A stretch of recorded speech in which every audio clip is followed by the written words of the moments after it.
Golconda jewellers తెలంగాణలో మొట్టమొదటి factory outlet మన కొత్తపేటలో ఫిబ్రవరి 14న గొప్ప శుభారంభం. Hi hello welcome to our channel. ఈరోజు మనతో పాటు ఉన్నారు ప్రముఖ జ్యోతిష్య వాస్తు పండితులు, జ్యోతిష్య వాస్తు శిక్షణా నిపుణులు, మహాగౌరి ఉపాసకులు శ్రీ దింటకుర్తి మురళీకృష్ణ గారు. నమస్కారం గురువు గారు. నమస్తే హరి ఓం శివ. వసంత పంచమి రోజు ఏం చేయాలంటారు? ఈ సంవత్సరం అంటే మాఘ శుద్ధ పంచమిని మనం వసంత పంచమి అంటాం. ఈ సంవత్సరం మనకి 14 ఫిబ్రవరి 2024న వసంత పంచమి రావడం జరిగింది. ఎంత అద్భుతమైన రోజు అంటే ఈరోజు అంటే సరస్వతీదేవి పుట్టినరోజు అంటాం వసంత పంచమి. అంటే ఇక్కడ మనం డిఫరెంట్ శాస్త్రాల గురించి మనం మాట్లాడుకుంటాం కదా. 14 ఫిబ్రవరి కదా, అంటే 14th డేట్ వచ్చి 1 + 4 5 అంటే బుధుడికి సంబంధించిన వారము. ఓకే, మరి 14 తారీఖు ఏ వారం వచ్చింది? బుధవారం వచ్చింది. అంటే 14 నెంబరు బుధుడు అధిపతి, బుధవారానికి బుధుడు అధిపతి, నక్షత్రం రేవతి నక్షత్రం, దానికి కూడా బుధుడు అధిపతి. ఎంత అద్భుతమైన రోజు అంటే ఈరోజు. బుధుడు దేనికి మరి? బుద్ధికి జ్ఞానానికి ప్రతీక. అంటే అక్కల్ సైన్స్ కూడా బుధుని యొక్క అవసరం, బుధ గ్రహం యొక్క బలం కూడా చాలా ఎక్కువగా ఉండాలి. మరి ఈ వసంత పంచమి రోజు ఇంత అద్భుతమైన 14వ తారీఖు బుధవారము, రేవతి నక్షత్రము అంటే బుధుని యొక్క నక్షత్రము, ఇన్ని కాంబినేషన్లో వచ్చిన ఈ వసంత పంచమి చిన్నపిల్లలైతే అక్షరాభ్యాసం కంపల్సరీ చేయించుకోండి. చాలా అద్భుతమైన రోజు ఈరోజు. పెద్దవాళ్ళు ఎవరైనా సరే అంటే రకరకాల విద్యలు నేర్చుకునేవాళ్ళు లేదా ఒక వ్యాపారాలని ఆరంభించాలనుకునే వాళ్ళు కూడా వ్యాపారాలు ఆరంభించవచ్చు. నేను రకరకాల విద్యలు నేర్చుకోవాలి గురువుగారు, ఓకే, ఈరోజు స్టార్ట్ చేయొచ్చు 100%. ఓకే, ఈరోజు శాస్త్ర విద్యలు, అక్కల్ సైన్స్లో ఏవైనా సరే గుప్త విద్యలు నేర్చుకోవాలనుకునే వాళ్ళు కూడా ఈ రోజున అమ్మవారిని ప్రార్థించిన తర్వాత ఈ విద్యను ఆరంభించడం అనేది చాలా అద్భుతమైన సూచన. మరి ఇప్పుడు జనరల్గా మనకేంటి, బాసర బాగా ఫేమస్, సరస్వతీదేవి అనగానే చాలామంది ఒకేసారి అదే రోజు అని చెప్పి, అదే అద్భుతమైన రోజు అని చెప్పి అక్కడికి వెళ్తారు. లేదా వర్గల్, మన హైదరాబాద్లో కూడా చాలా దేవాలయాలు అంటే కంచికామకోటి పీఠాల దేవాలయాలు కానీ, లేదా శృంగేరి మఠం సంబంధించిన దేవాలయాలు కానీ శారదామాత అవతారంలో సరస్వతీదేవి యొక్క విగ్రహాలు ఉంటాయి, గుళ్ళు ఉంటాయి, టెంపుల్స్ ఉంటాయి. ఓకే, మనం బాసరో వర్గలో వెళ్ళే చేయించుకోవాలని లేదు.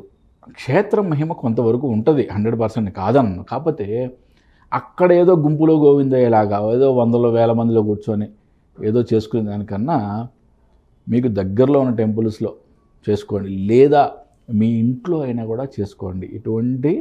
దాంట్లో ఎటువంటి తప్పు లేదు. దీని ఒక పర్వదినం అంటాం కదా. ఓకే, ఈ పర్వదినాల్లో మనం ఎక్కడ చేసినా కూడా అదే ఫలితం ఉంటుంది. ఓకే, మనం ఏదో పెద్ద ఊళ్ళో వెళ్ళాలనో లేదా అక్కడే చేయాలని మాత్రం ఏమి లేదు. కుదిరిన వాళ్ళు వెళ్ళండి, నో ప్రాబ్లం.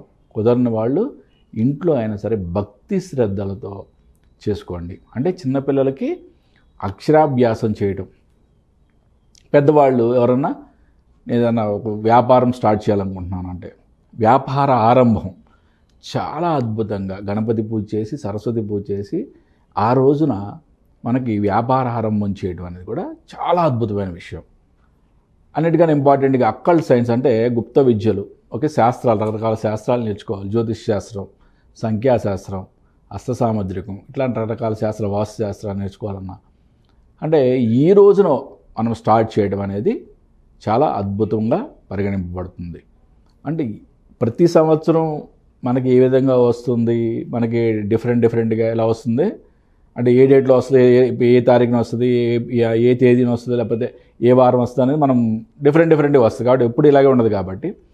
బట్ ఈసారి గొప్పతనం ఏంటంటే సంఖ్యాయోగం ప్రకారం 14th ఫిబ్రవరి అనేది 1/4 బుధుని రిప్రజెంటేషన్, మెర్క్యూరీ రిప్రజెంటేషన్, బుధవారానికి అధిపతి బుధుడు, రేవతి నక్షత్రం వచ్చింది, రేవతి నక్షత్రానికి అధిపతి కూడా బుధుడు. ఎంత అద్భుతమైన యోగ కారకం అంటే 2 years దాటిన పిల్లలు ఎవరైనా సరే, ఓకే, అంటే 3rd year రన్నింగ్లో ఉన్న వాళ్ళందరూ ఎవరైనా కూడా కంపల్సరీగా, ఓకే, కుదిరినా కుదరకపోయినా కుదిరించుకొని ఈ యొక్క అద్భుతమైన అవకాశాన్ని ఉపయోగించుకోండి. వ్యాపార ఆరంభం చేసేవాళ్ళు కూడా అద్భుతంగా ఈ రోజున స్టార్ట్ చేసి మంచి ఒక ఉన్నతమైన స్థితిలోకి రావాలని మనస్ఫూర్తిగా కోరుకుంటున్నాను నేను. ఈ క్రమంలో చదవాల్సిన మంత్రం ఏదైనా ఉందంటారు ఈరోజు వసంత పంచమి రోజు పిల్లలతో కూడా చదివిపించే మంత్రం ఉన్నత విద్య కోసం? సరస్వతీ నమస్తుభ్యం వరదే కామరూపిణి విద్యారంభం కరిష్యామి సిద్ధిద్భవతు మే సదా. అంటే ఇది విద్య ఒక్కటే ఆరంభానికి మాత్రమే అనుకోవద్దు. మనం ఎటువంటి గుప్త విద్యలు అంటే ఎటువంటి శాస్త్రాలను నేర్చుకుంటున్నా కూడా ఈ యొక్క మంత్రాన్ని చదివి గణపతి పూజ చేసి ఈ మంత్రాన్ని చదివి అమ్మవారిని కూడా ఆవాహన చేసుకొని మనం ఈ విద్యలని అన్నిటిని కూడా స్టార్ట్ చేయడం అనేది ఒక అద్భుతమైన ఫలితాన్ని ఇస్తున్నాను. అంటే అన్నిటికన్నా ఇంపార్టెంట్ ఏంటంటే ఈ సంవత్సరం మనకి ఎన్నో అద్భుతాలు కలిసి వచ్చినాయి. సాంఖ్యయోగం ప్రకారం, జ్యోతిష శాస్త్రం ప్రకారం కూడా వసంత పంచమి రోజు ఒక అద్భుతమైన యోగకారకంగా ఉంది. కాబట్టి అందరూ ప్రతి వాళ్ళు కూడా ఎటువంటి విద్యని ఆరంభించాలన్నా, ఎటువంటి వ్యాపారాన్ని ఆరంభించాలన్నా కూడా నిస్సంకోచంగా ఆ మహాతల్లి పాదాలని శరణ వేడి అద్భుతంగా స్టార్ట్ చేయండి. మంచి జరుగుతుంది. శుభం భూయాత్.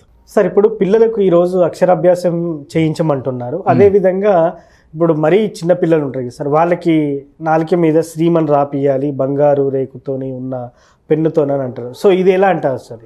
అంటే గురువుల సమక్షంలో, అంటే ఎవరన్నా గురువులు కనుక ఉంటే కనుక 100% అంటే బాగా చిన్నపిల్లలు అయితే కనుక బీజాక్షర మంత్రాలు రాసే గురువులు ఉంటారు. వాళ్ళ దగ్గరతో ఆ రేకుతో ఏంటంటే పాలలో ముంచి వాళ్ళు రాస్తారు. అట్లా చేయడం కూడా చాలా మంచి యోగదాయకం అనమాట. అంటే జనరల్గా ఏంటంటే పర్వదినాల్లో మనకి నదీ స్నానం చేసి ఇట్లాంటి కార్యక్రమాలు సూర్యోదయం కన్నా ముందు మనం అన్నీ కూడా ప్రిపేర్ అయ్యి చేసుకోవడం అనేది చాలా అద్భుతమైన విషయం. బట్ మనకిది ఏంటంటే దగ్గరలో ఉన్నవి అంటే బాసర ఒక అద్భుతమైన క్షేత్రం. రెండవది వర్గల్.